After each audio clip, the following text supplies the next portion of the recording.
दोस्तों आ गया दिल्ली का पहला चुनावी सर्वे। ऐसा सर्वे जो बीजेपी के न केवल पैरों तले जमीन खिसका रहा है बल्कि ये भी संकेत दे रहा है कि अरविंद केजरीवाल की दिल्ली में जमीन अब भी मजबूत है। लेकिन क्या इतनी मजबूत है कि एक बार फिर से बन जाएगी आम आदमी पार्टी की सरकार?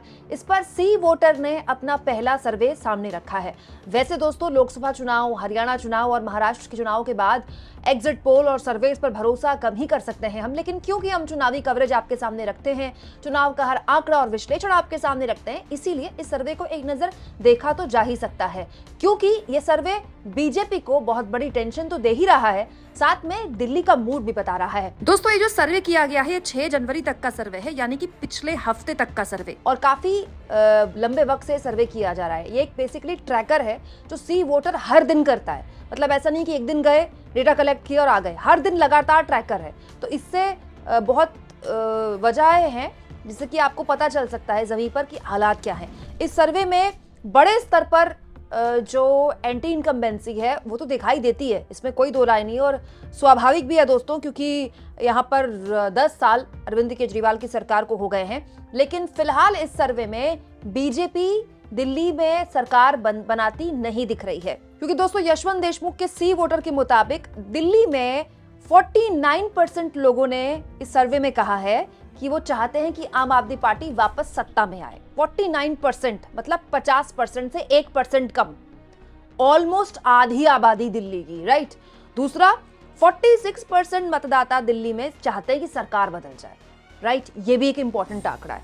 46% चाहते हैं कि सरकार बदल जाए, लेकिन 49% चाहते हैं कि सरकार यही रहे जो है।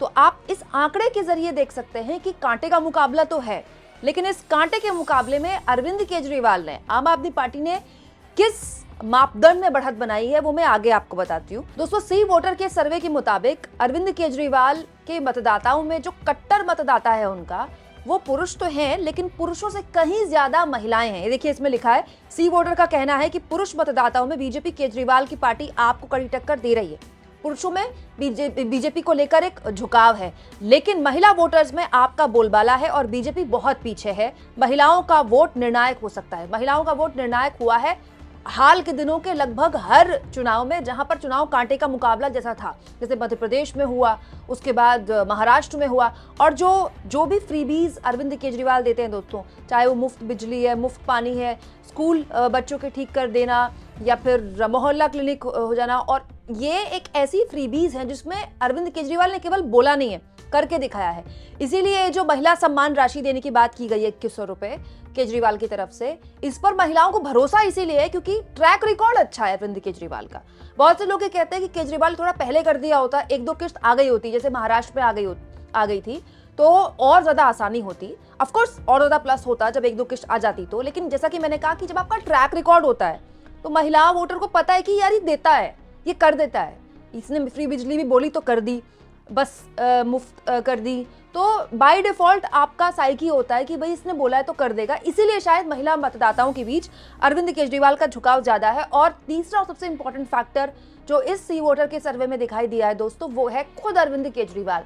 सी वोटर का सर्वे बताता है कि बाकियों के मुकाबले केजरीवाल बहुत आगे हैं।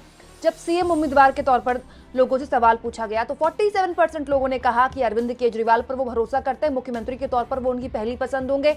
मनोज तिवारी जो अपनी पार्टी के मुख्यमंत्री कैंडिडेट भी नहीं है, 14% उन लोगों ने कहा। अभी 14% बहुत बड़ी आबादी क्योंकि पूर्वांचलियों की है दोस्तों, यूपी बिहार से आए हुए लोगों की है, जाहिर सी बात है ये वो हो सकते हैं। इसके अलावा कांग्रेस पार्टी के नेता अजय माकन, 2% उन लोगों ने अजय माकन का नाम लिया। लेकिन यहाँ दिलचस्प ये है दोस्तों कि अरविंद केजरीवाल 47% इज ह्यूज, मतलब ऑलमोस्ट आधे से 3% ही तो कम है। तो अरविंद केजरीवाल अपने आप में बहुत बड़ा फैक्टर है, और यही बात अरविंद केजरीवाल जानते हैं, इसीलिए रोज इस तरह के पोस्टर जारी किए जाते हैं आम आदमी पार्टी की तरफ से। और तो और बीजेपी के सूत्रों के हवाले से आम आदमी पार्टी की तरफ से केजरीवाल ने प्रेस कॉन्फ्रेंस कर दी, ये कहते हुए कि रमेश पिथौड़ी को बीजेपी सीएम कैंडिडेट बनाने वाली है। उससे पहले आम आदमी पार्टी वालों ने कह दिया कि प्रवेश वर्मा को सीएम बना रहे हैं, क्योंकि आम आदमी पार्टी जानती है कि कोई भी चेहरा अगर आगे कर देगी बीजेपी तो वो चेहरा अरविंद केजरीवाल से कमतर ही होगा, और यही अरविंद केजरीवाल एज बना लेंगे। हालांकि दोस्तों, हालांकि इस सर्वे में बहुत सी ऐसी चीजें हैं जो आम आदमी पार्टी के लिए खतरे की घंटी और टेंशन देने वाली भी हो सकती हैं, क्योंकि यशवंत देशमुख का ट्रैकर बताता है कि जो 49% मतदाता है जो चाहते हैं कि वापस आम आदमी पार्टी की सरकार बनी, उसमें 10% की गिरावट आई है। यानी कि साल 2020 में जब चुनाव को लेकर इस तरह का सर्वे किया गया था, तब ऑलमोस्ट 59% लोग चाहते थे, आधे से भी ज्यादा परसेंट लोग चाहते थे कि आम आदमी पार्टी दोबारा से सत्ता में आए, और 10% की यहां पर गिरावट हुई है, जो बहुत बड़ी है।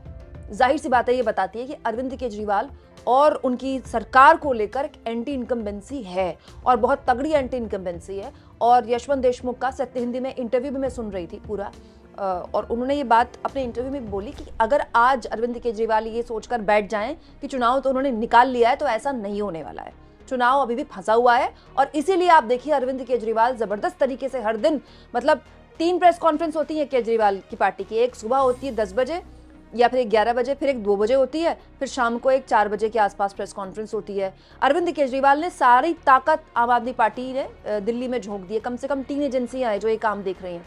अरविंद केजरीवाल ये भी जानते हैं दोस्तों, ये जो 10% की गिरावट आई है ना अरविंद केजरीवाल और उनकी पार्टी की लोकप्रियता में, ये एलिट क्लास में आई है। देखिए, जो झुग्गी झोपड़ी वाले हैं, कच्चे मकान वाले लोग हैं, इनमें ये अभी भी अरविंद केजरीवाल के कट्टर समर्थक है, क्योंकि इनको मिला बहुत कुछ है। इनको फ्री बिजली मिली, इनको फ्री पानी मिला, इनके घर की बेटियां बस में फ्री सफर कर रही हैं, इनके बच्चों के स्कूल अच्छे हो गए। एक सरकारी स्कूल में स्विमिंग पूल बन जाना, सरकारी स्कूल का बच्चा फ्रेंच बोल रहा है, अंग्रेजी बोल रहा है, ये बहुत बड़ी बात है। हेल्थ केयर में भी अरविंद केजरीवाल ने काम किया, दिखता है। मोहल्ला क्लिनिक से बिल्कुल जो सामान्य लोग हैं उनको बहुत फायदा हुआ है। लेकिन अरविंद केजरीवाल का जो वोट कटा है दोस्तों, वो एलीट वोटर है। होता क्या था, ये एलीट वोटर जो जिनके घर के बाहर 3-3 4-4 गाड़ियां खड़ी रहती हैं, दिल्ली का जो हाई सोसाइटी वोटर है, ये एलीट वोटर भी केजरीवाल का वोटर था। और यही एलीट वोटर इधर उधर जाता रहता है, लोकसभा चुनाव में बीजेपी को वोट कर देता है, विधानसभा चुनाव में केजरीवाल को वोट कर देता है। लेकिन अब इसमें एक बोरियत आ गई है, और यही एलीट वोटर है जो पोल्यूशन की बात कर रहे हैं। दोस्तों, अरविंद केजरीवाल भी ये जानते हैं कि पोल्यूशन एक बड़ी नाकामी रही है। पोल्यूशन कम कर पाने में सरकार जो दिल्ली की रही, वो नाकाम रही, और इसको लेकर अरविंद केजरीवाल, यही वजह है कि बार बार वो सोशल मीडिया के पोस्ट, और उनके जो कार्यकर्ता हैं वो भी फील्ड में ऐसे लोगों के बीच जो उनको इस बात को लेकर नाराज है कि यमुना साफ नहीं हुई, पोल्यूशन इतना ज्यादा है, और अब भाजपा को ट्राई करके देखते, क्योंकि ये जो वोटर है इसको फ्री बिजली से फर्क नहीं पड़ता, फ्री पानी से फर्क नहीं पड़ता, इसके घर की बेटियां बस में सफर नहीं करती हैं। हमको पता होना चाहिए, क्योंकि दिल्ली की डेमोग्राफी ऐसी है। तो ये जो वोटर है, इन वोटर्स के पास अरविंद केजरीवाल के स्वयंसेवक ये बताते हैं जब जाते हैं वो, कि देखिए तो IITN हैं, ये IRS के पढ़े हुए हैं, और ये पढ़े लिखे मुख्यमंत्री हैं। लेकिन पॉइंट ये है कि ये बातें वो वोटर पहले से जानता है, और इस वोटर में कट्टर हिंदुत्व का एक बहुत बहुत जबरदस्त प्रभाव पड़ा है, जो हाल के सालों में हमने हर चुनाव में देखा है। दूसरा दोस्तों, अभी चुनाव में ऑलमोस्ट 3 हफ्ते का टाइम बचा है, और आप जानते हैं हरियाणा हो चाहे महाराष्ट्र हो, आखिरी के 3 से 4 दिन में बीजेपी खेल करती है। आखिरी से ऑलमोस्ट 1 हफ्ते में आप सोचिए जो सीधा हार्डकोर चुनाव हो जाएगा, वो हिंदू मुसलमान पे हो जाएगा। अभी नहीं हो रहा है, वो अंत में होना यही है दिल्ली के चुनाव में भी। उससे कैसे अपने आप को डील कर पाते हैं अरविंद केजरीवाल, ये इसके लिए वो तैयारी अभी से कर रहे हैं कि वो ग्रंथियों को और पुजारियों को भत्ता देंगे। लेकिन क्या उस लेवल पर, जब RSS के स्वयंसेवक जमीन पर जिस तरह से उतर पाते हैं, उस लेवल पर अरविंद केजरीवाल बीट कर पाते हैं बीजेपी को, ये अभी इट्स टू अर्ली टू से। लेकिन फिलहाल ये ट्रैकर ये कह रहा है कि एज तो है अरविंद केजरीवाल को, लेकिन ये एज क्या दोबारा से उनको एक तरह से दिल्ली की सत्ता सौंप देगा, इसमें अभी बहुत इट्स टू अर्ली टू से। और हरियाणा और महाराष्ट्र के बाद तो खैर बहुत मुश्किल है कुछ कहना। इसके लिए खैर केजरीवाल की तारीफ भी करनी होगी, क्योंकि वो हर स्तर पर बहुत ज्यादा जागरूक है, और हर परसेप्शन बीजेपी का वो ध्वस्त कर रहे हैं। पहले शीश महल का हल्ला मचाया बीजेपी ने, अब बीजेपी वालों ने बोलना छोड़ दिया है, क्योंकि अरविंद केजरीवाल की पार्टी ने उसके कंपैरिजन में मोदी का राजमहल खड़ा कर दिया। उसके बाद पूर्वांचलियों के अपमान का मुद्दा बनाया, वो भी मुद्दा नहीं बन पाया। अब एक नई CAG की रिपोर्ट कथित तौर पर इसीलिए क्योंकि आम आदमी पार्टी ये कह रही है कि ना तो वो सीएजी की वेबसाइट में, ना वो दिल्ली विधानसभा में पेश की गई, तो ये सीएजी की रिपोर्ट कहां से बीजेपी वाले मीडिया को दे रहे हैं और न्यूज चैनल वाले चला रहे हैं। अभी तो खैर देखा जाएगा कि अगले 3 हफ्ते में क्या स्ट्रैटेजी बीजेपी अपनाती है अरविंद केजरीवाल के खिलाफ। लेकिन फिलहाल केजरीवाल की राजनीति को भी अगर समझें दोस्तों, गौर से देखें केजरीवाल की राजनीति, तो जिस तरह से वो दिल्ली का चुनाव लड़ रहे हैं, अगर वो जीत जाते हैं तो फिर बाकी राज्यों में विपक्ष के लिए भी एक सबक होगा कि इस तरह से भी चुनाव जीते जा सकते हैं। दोस्तों, अरविंद केजरीवाल एक नजीर हैं। क्या क्या नहीं किया गया उनकी पार्टी का, उनको पार्टी को तोड़ने की कोशिश की गई, उनको जेल में डाला गया, पूरी की पूरी पार्टी का जो टॉप लीडरशिप है सबको जेल में डाला गया। इसके अलावा हर तरह के हथकंडे अपनाए जा रहे हैं। दिल्ली में फर्जी वोटर लिस्ट के आरोप लगातार आम आदमी पार्टी लगा रही है। उसके बाद भी अगर अरविंद केजरीवाल चुनाव निकाल लेते हैं तो फिर ये बाकी राज्यों के लिए केस स्टडी बन जाएगा, फिर सब ऐसे ही चुनाव लड़ेंगे।